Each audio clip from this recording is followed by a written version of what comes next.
शिवानी शर्मा जो आज कलेक्टर बन चुकी है, अपनी गाड़ी और अपने गार्ड के साथ सीधे एक मौलाना के घर पर पहुंच जाती है। मौलाना का घर टूटा फूटा हुआ है, एक झोपड़ी नुमा घर है और वहां जाकर मौलाना के वो पैर छूने लगती है। मौलाना की समझ में नहीं आता कि ये कौन है। फिर मौलाना उसे पूछने लगते हैं कि बेटा तुम कौन है और क्यों मेरे पैर छू रही हो। तो यहाँ पर वो लड़की कहने लगती है कि अब्बू तुमने मुझे पहचाना नहीं, मैं तुम्हारी शिवानी शर्मा हूँ। दोस्तों यहाँ पर वो मौलाना भी फूट फूट कर रोने लग जाता है और आसपास के लोग इकट्ठा होने लग जाते हैं। सभी लोगों के जहन में यही सवाल होता है कि ये मौलाना और ये एक पंडित लड़की, ये दोनों कैसे एक दूसरे को रिश्तेदार बता रहे हैं, कैसे एक दूसरे के साथ मिलकर इस तरह से रो रहे हैं, क्या पूरा मामला है। अगर आप लोग भी पूरे मामले को डिटेल के साथ जानना चाहते हैं तो लास्ट तक वीडियो को जरूर देखिएगा। आगे बढ़ने से पहले हमारी वही रिक्वेस्ट कि जो हमारे चैनल के साथ नए हैं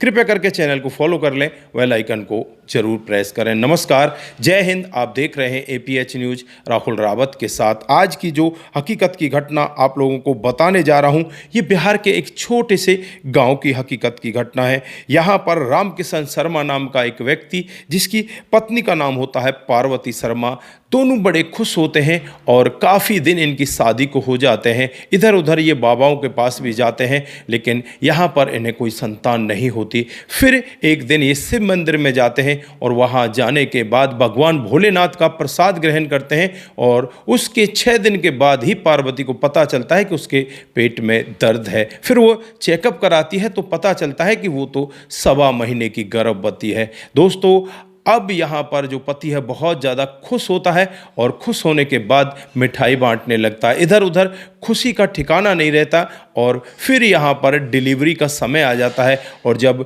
डिलीवरी होती है तो जो पति होता है वो फूट फूट कर रोने लग जाता है। दोस्तों दरअसल यहाँ पर हुआ कुछ ऐसा था, जो यहाँ पर जो पत्नी होती है पार्वती शर्मा, वो इस दुनिया को छोड़कर चली जाती है और एक बच्ची को जन्म देती है। बच्ची बिल्कुल स्वस्थ होती है। दोस्तों अब पिता करे तो क्या करे, टूट सा ही जाता है। पत्नी का अंतिम क्रियाक्रम करने के बाद बेटी को संभालता है और धीरे धीरे करके बेटी के साथ अपने जीवन को व्यतीत करने लगता है। दोस्तों बेटी का नामकरण किया जाता है, बेटी का नाम शिवानी शर्मा रखा जाता है और बेटी अब धीरे धीरे करके बड़ी होने लगती है। बेटी पढ़ाई लिखाई में बहुत अच्छी होती है। जब बेटी 8वीं क्लास में होती है तब एक दिन अचानक इनके जीवन में बहुत बड़ा भूचाल आने वाला होता है। जो पिता होते हैं बाजार से कुछ सामान लेकर घर आ रहे होते हैं, रास्ते में उनकी साइकिल एक ट्रक से टकरा जाती है।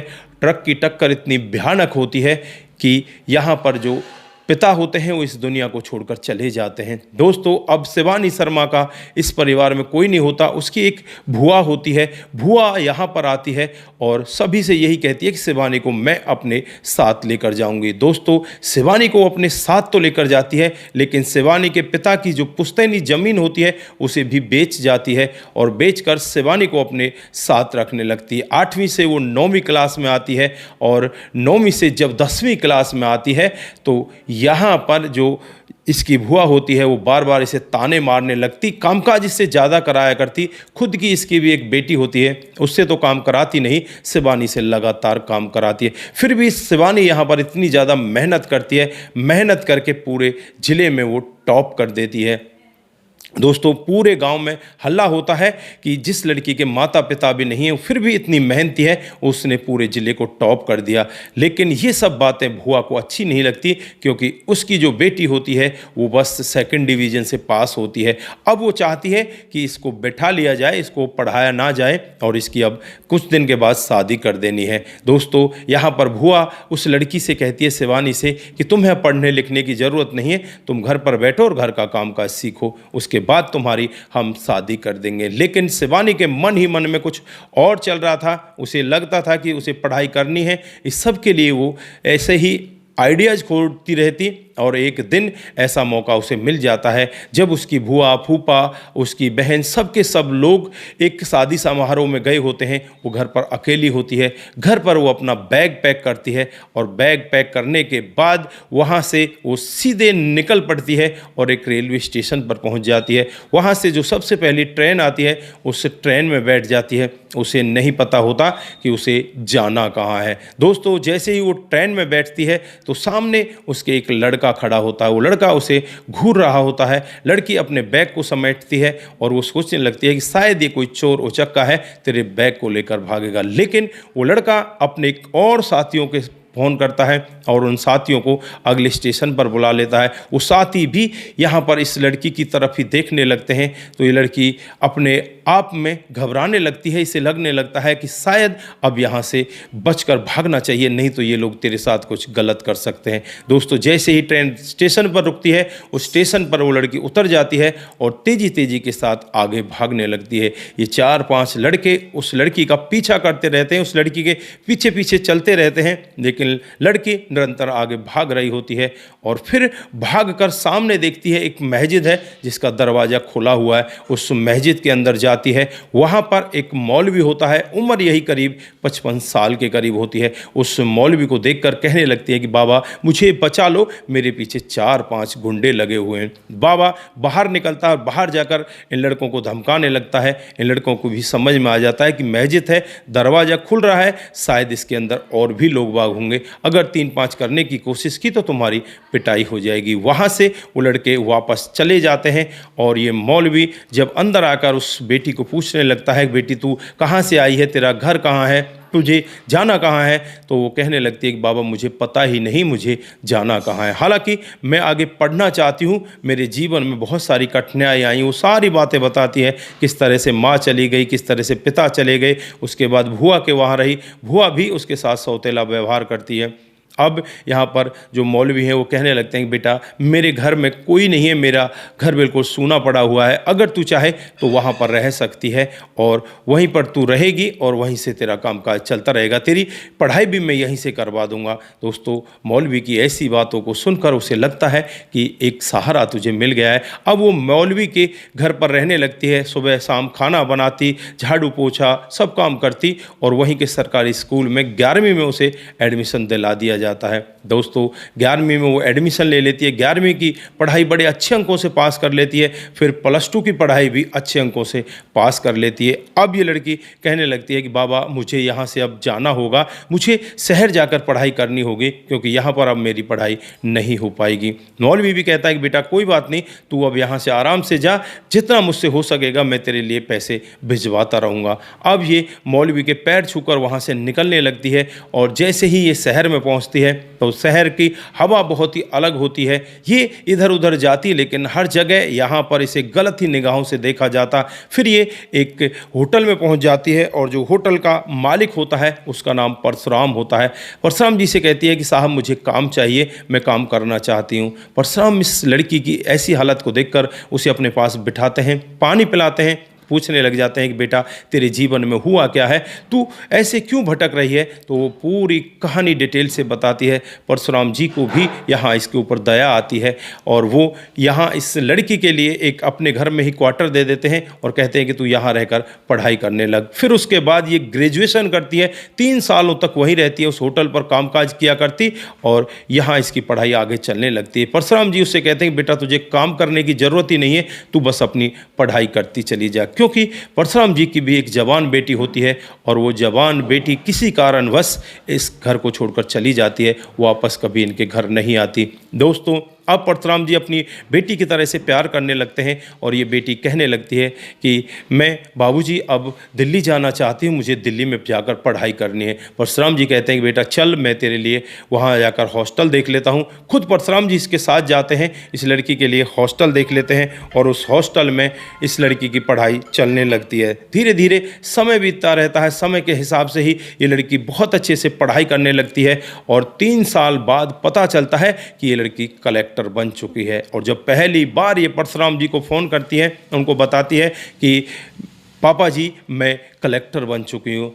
परशुराम जी का तो मानो बहुत कुछ मिल चुका है, वो बहुत ज़्यादा खुश होते हैं और खुश होकर वो चारों तरफ मिठाई बंटवाते हैं। और जब लड़की पहली बार कलेक्टर बनकर अपनी ट्रेनिंग पूरी करके परशुराम जी से आकर मिलती है, परशुराम जी बहुत ही ज़्यादा भावुक होते हैं। उसी समय इस लड़की को याद आता है वही बाबा जिसने इसको तब सहारा दिया था जब इसको सबसे ज़्यादा ज़रूरत थी, 11वीं और 12वीं क्लास में उन्हीं के पास रही थी। फिर ये बिना कुछ देरी किए हुए अपनी जीप को लेकर सीधे उसी बाबा के पास पहुंच जाती है। वहां जाकर देखती है कि जो बाबा का घर है वो टूटा फूटा है और बाबा बीमार एक चारपाई पर पड़ा हुआ है। दोस्तों, अब उस मौलवी को जाकर ये हाथ जोड़कर नमस्कार करने लगती है। मौलवी कहने लगता है कि भाई कौन हो तुम और मुझे ऐसे नमस्कार क्यों कर रही हो। तो ये लड़की बताती है कि अब्बू आप मुझे भूल गए, मैं आपकी शिवानी शर्मा हूँ। दोस्तों, अब मानो उस बूढ़े व्यक्ति के हाथ पैरों में भी जान आ जाती है और वो कहने लगते हैं कि बेटी तू आ गई, तू बहुत बड़ा ऑफिसर बन गई। वो बड़े खुश होते हैं और खुशी खुशी इस बेटी को गले लगाते हैं। दोस्तों, उसके बाद ये बेटी कहने लगती है कि बाबा अब तुम्हें मेरे साथ ही चलना पड़ेगा। लेकिन यहाँ पर वो बाबा कहने लगते हैं कि बेटा वहाँ पर मस्जिद कहाँ होगी, मैं यहाँ जाकर नमाज पढ़ लिया करता हूँ, लेकिन वहाँ तो कोई मस्जिद भी नहीं है, मैं कहाँ जाकर नमाज पढ़ूंगा। तो ये बेटी कहने लगती है कि बाबा जिस घर में मैं रहती हूँ ना, उसके पड़ोस में ही एक मस्जिद है, वहाँ जाकर आप नमाज पढ़ लिया करना। और फिर इस मौलवी को लेकर वो अपने साथ गाड़ी में बिठाती है और सीधे अपने उसी क्वार्टर पर लेकर जाती है जहाँ पर वो रहा करती है। बाबा की बड़े अच्छे से सेवा करने लगती है। धीरे धीरे समय बीतने लगता है। समय के हिसाब से बाबा की जो तबीयत है उसमें भी सुधार आ जाता है और अच्छे से वो अब इस बेटी के साथ रहने लगता है। दोस्तों, एक दिन का टाइम आता है जब ये बाबा इस बेटी से कहने लगता है कि बेटी अपने लिए कोई अच्छा सा साथी देख ले और तुझे अपने जीवन को आगे भी बिताना है। फिर एक बहुत बड़ा सरकारी कर्मचारी होता है जिसे ये लड़की पसंद कर लेती है और उसके साथ इस लड़की की बड़ी ही धूमधाम से शादी हो जाती है। जो कन्यादान करता है वो यही मौलवी बाबा करता है और जो वो परशुराम जिनके पापा बने थे वो भी कन्यादान करते हैं। दोनों आकर बड़े अच्छे से कन्यादान करते हैं। सभी लोग जो यहाँ पर बैठे थे वो देख रहे होते हैं कि यार एक तो मौलवी कन्यादान कर रहा है और एक हिंदू कन्यादान कर रहा है, ये मामला क्या है। तो यहाँ पर सबको जब पता चलता है कि इस तरह का इस लड़की के जीवन में संघर्ष हुआ, इस तरह से संघर्ष पूर्ण अपने जीवन को बिताती हुई आज इस स्थान पर पहुंची है, तो सभी लोग वहाँ पर तालियां बजाने लगते हैं। दोस्तों, हाल फिलहाल में अब इनकी बहुत अच्छे से सब काम चलने लगता है, लेकिन कुछ दिन के बाद ही जो मौलवी साहब हैं वो इस दुनिया को छोड़कर चले जाते हैं। अब मौलवी साहब की अंतिम विदाई के लिए लोगों का तांता जुड़ने लगता है। बहुत ही मात्रा में वहाँ पर लोग इकट्ठे हो जाते हैं क्योंकि मामला ही कुछ ऐसा होता है। कुछ लोग कहते हैं कि कौन से सेलिब्रिटी का आज अंतकाल है जो इतनी बड़ी भीड़ है। तो यहाँ पर लोग बाग कहने लगते हैं भाई ये किसी सेलिब्रिटी से कम नहीं है जिसने एक हिंदू लड़की को पाल पोस कर उसे इतनी अच्छे से शिक्षा दी और आज वो लड़की ही इसे अपने साथ रखती है। इसके जो जीवन में कठिनाई आ रही उन सबको उसने समाप्त कर दिया है। दोस्तों, यहाँ पर इनके प्यार को देखकर हर कोई व्यक्ति भावुक हो जाता है और मुस्लिम रीति रिवाज के अनुसार ही उस मौलवी का अंतिम क्रियाक्रम किया जाता है और उसके बाद नम आँखों से सभी के सभी लोग अपने अपने घर लौट जाते हैं। और फिर ये जो यहाँ पर शर्मा है, जो कलेक्टर बनी है लड़की जिसका नाम शिवानी है, वो बड़े आराम से अब अपने पति के साथ रहने लगती है और जो इसके पिता होते हैं होटल वाले, उनके पास भी इसका आना जाना है, वहाँ भी ये आती जाती रहती है। तो दोस्तों, ये रही आज की एक छोटी सी कहानी। आप लोगों को कैसी लगी? अगर आपको जरा सी भी प्रभावित करती है, जरा सी भी अच्छी लगती है तो दोस्तों के साथ ज़रूर साझा करके जाएं। आज के लिए बस इतना ही, फिर मिलते हैं किसी नए मोड के साथ। तब तक के लिए आप अपना ख्याल रखें, परिवार का ख्याल रखें। नमस्कार, जय हिंद, जय भारत।